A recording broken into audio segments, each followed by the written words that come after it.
Two of history's greatest leaders, separated by time, connected by something else. In the middle of World War II, Winston Churchill stayed at the White House.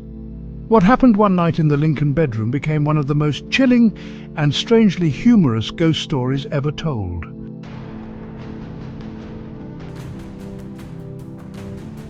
The year was 1940. The world was burning. Britain stood alone against Hitler's war machine.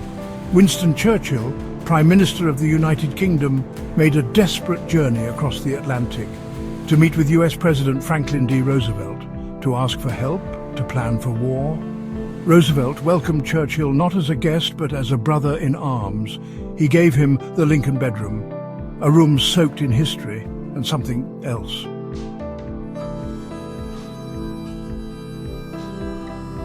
The Lincoln bedroom wasn't just named for its decor. It was where Abraham Lincoln signed the Emancipation Proclamation. It was where he worked, and where, many believed, he stayed. White House staff had long whispered of strange happenings. A knock at the door with no one there. A shadow passing the hallway when the room was locked. The scent of cigar smoke with no cigar in sight.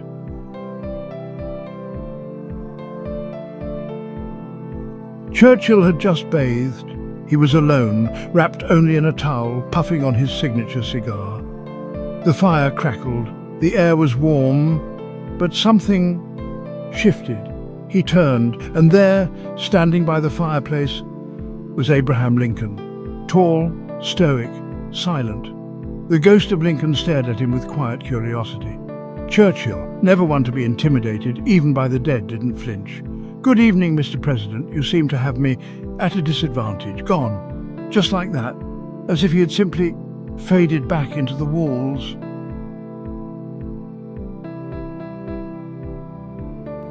Later, Churchill casually recounted the story to Roosevelt, who simply nodded. He'd heard it before. Other guests had seen Lincoln too.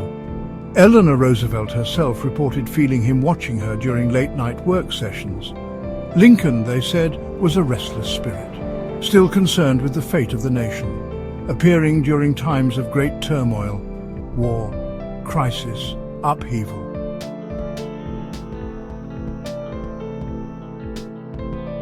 The ghost of Abraham Lincoln has appeared to many over the years. Queen Wilhelmina of the Netherlands fainted when she saw him. Calvin Coolidge's wife claimed to see him looking out the window. And Churchill, he faced him like a fellow soldier. Some believe Lincoln's ghost walks the halls only during the darkest moments in American history, as if he cannot rest, not while the country he died to preserve, is in danger.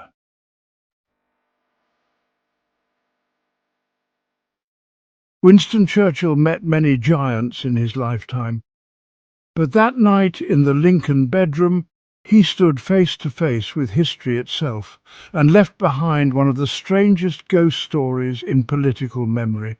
If you ever spend the night in the White House and smell cigar smoke where there is none, you may not be alone.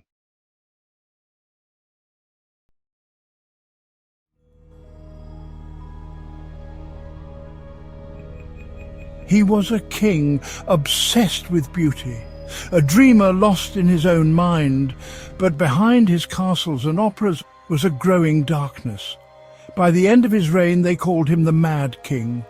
But was Ludwig II of Bavaria truly insane, or was something darker living inside him?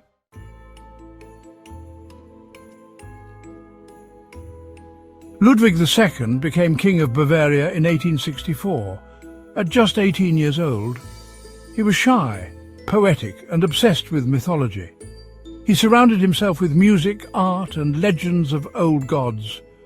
Most of all, he dreamed of building castles. Fairy tales turned to stone, but as his castles grew, his mind began to crumble.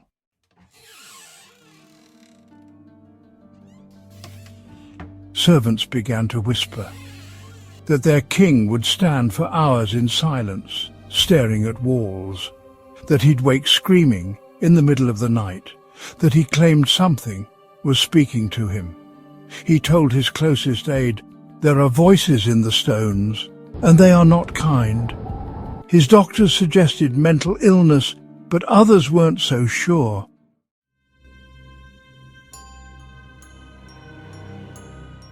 Neuschwanstein Castle was more than a royal retreat. It was his obsession, but as it grew more grand, it also grew more strange.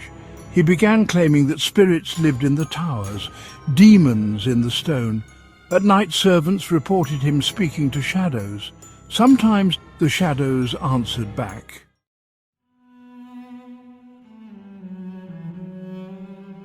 He stopped attending council meetings, stopped eating with others, even stopped speaking to most humans. He was known to write letters at midnight to fictional kings and gods. He filled his rooms with mirrors because he said they kept the others away.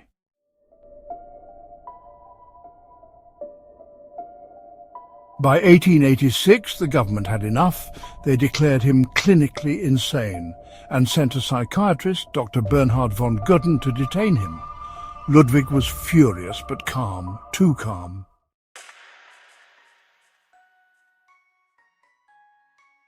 On June 13th, 1886, Ludwig and the doctor took a walk near Lake Starnberg. 2 hours passed. They never returned. They were found dead, floating in shallow water. But here's the horror. There was no water in their lungs, no struggle, no footprints. And both men had eyes wide open in terror, as if they'd seen something not of this world.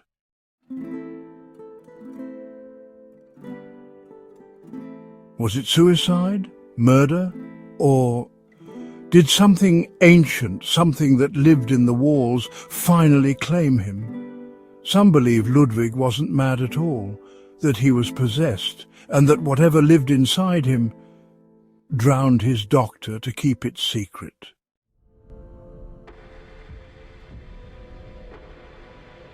Today we call him the Mad King, but in the still halls of his dream castle, the whispers never stopped. Some fairy tales were never meant to end happily. Some were meant to haunt.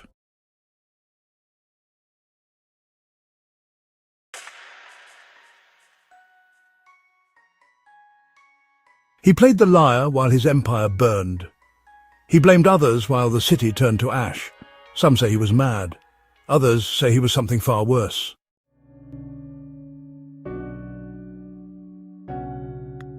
Nero Claudius Caesar, Emperor of Rome at just 16, a patron of the arts, a performer, a visionary, and soon a destroyer. He was obsessed with attention, addicted to drama. But no one could have predicted what would happen in 64 AD.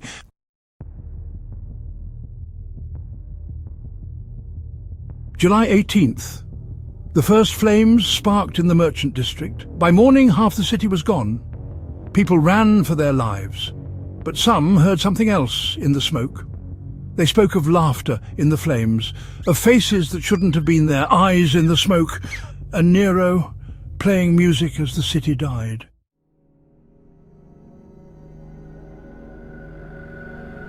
They said he watched from a high tower, composed songs as the screams rose, smiled as the temples collapsed.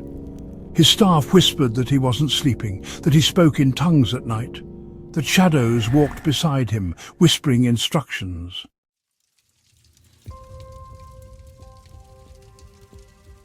Nero blamed the Christians for the fire, had them rounded up, tortured, burned alive as human torches in his gardens. But even as he punished the innocent, the city didn't stop burning, not in memory, not in nightmares. Rome believed it was cursed, and Nero, either its cause or its chosen servant.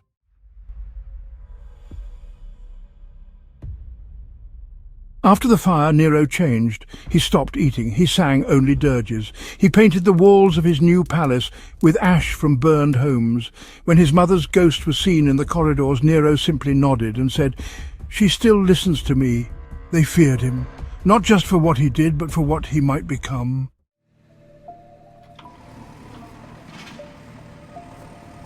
Eventually, the Senate turned on him. Nero fled Rome, and in a quiet corner of the empire, he took his own life. but not before muttering, "What an artist dies in me." But the Romans never believed he was truly gone.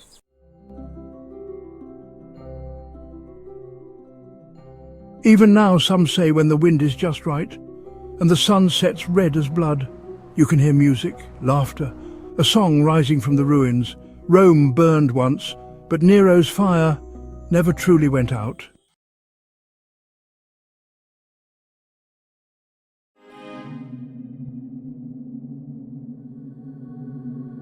She ruled in shadows, spoke with stars, and may have drowned a nation in blood to fulfill a prophecy. They called her queen, but others whispered a darker title, witch.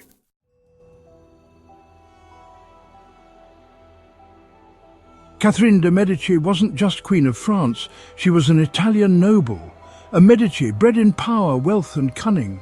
But her true obsession wasn't gold or glory, it was the occult. She surrounded herself with mystics, alchemists and seers, including one of the most famous prophets in history, Nostradamus. Catherine didn't just believe in prophecies, she lived by them.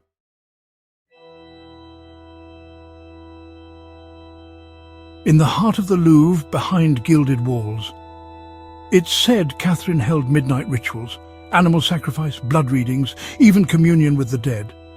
One courtier wrote, "I saw the Queen's chamber red lit and the cries not of any prayer I knew."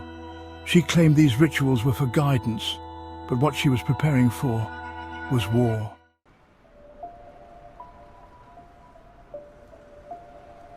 France was divided, Catholics versus Huguenot Protestants, and Catherine right in the middle. The blood of faith shall flood the river, the Queen shall bathe in crimson dawn. On the night of August 23rd, 1572, Catherine ordered all city gates closed. The bells rang at midnight and then the slaughter began.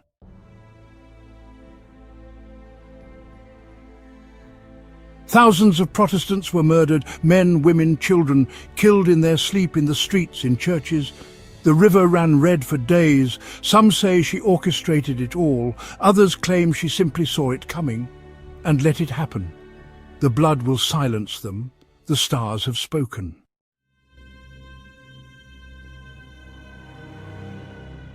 Catherine's later years were filled with illness, death and paranoia. She saw ghosts. She claimed they whispered about unfinished work. Her dynasty crumbled. Her sons died young. Her dreams of power drowned, just like her victims.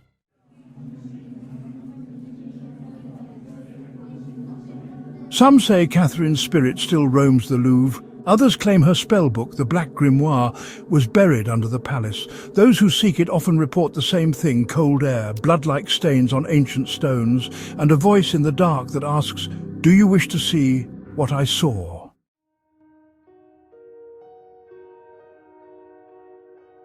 Was Catherine a visionary, a monster, or a woman who traded her soul for power and prophecy?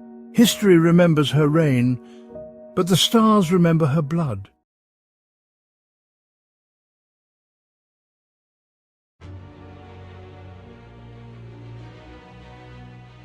What happens when the most powerful man in the world meets the oldest mystery known to mankind? In 1798, General Napoleon Bonaparte, the rising Emperor of France, stood before the Great Pyramid of Giza. Stone, silence. Time itself bowed here. That night he made a strange request to be locked alone inside.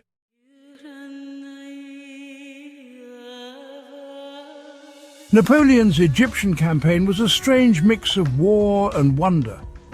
He wasn't just there to conquer, he brought along scientists, historians and architects because he wanted to unlock the ancient world, to touch the secrets of the pharaohs.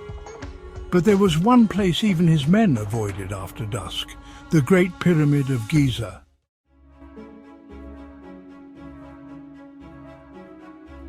Napoleon requested the impossible. He wanted to be sealed inside the king's chamber, alone. His officers were disturbed, but they obeyed. By torchlight they escorted him deep inside, through narrow shafts, past walls that whispered in ancient tongue, until he reached the heart of the pyramid. With nothing but a lantern, they left him there. They locked the entrance and walked away.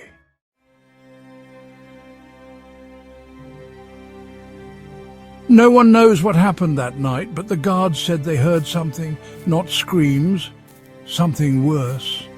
Silence, and then a low rhythmic sound, thump, thump, thump, as if a heartbeat from within the stone walls. He would later tell no one what he saw. But some say he witnessed a vision of a past life, of death and rebirth, of a pharaoh's wrath not yet asleep. Some say the pyramid showed him his own future.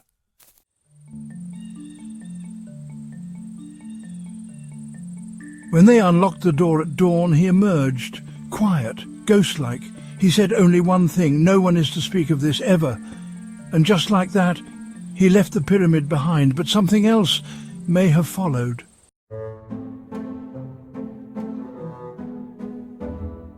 He rose, he conquered, he became Emperor of France. But close aides said he changed that day in Egypt. He became obsessed with fate, with omens, and most disturbingly, with silence. He began avoiding discussions of Egypt altogether. Whenever someone mentioned that night, he'd walk away.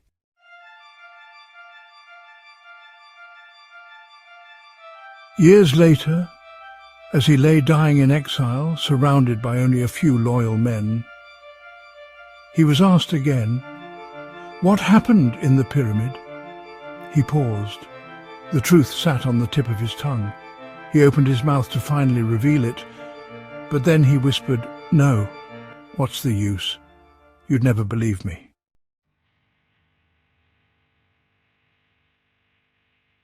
The Great Pyramid has stood for over 4,500 years. It has seen kings rise and empires fall. But that night in 1798, it swallowed a secret whole. And whatever happened inside was terrifying enough for Napoleon Bonaparte to take it to his grave. Some places were never meant for the living, and some truths should stay buried.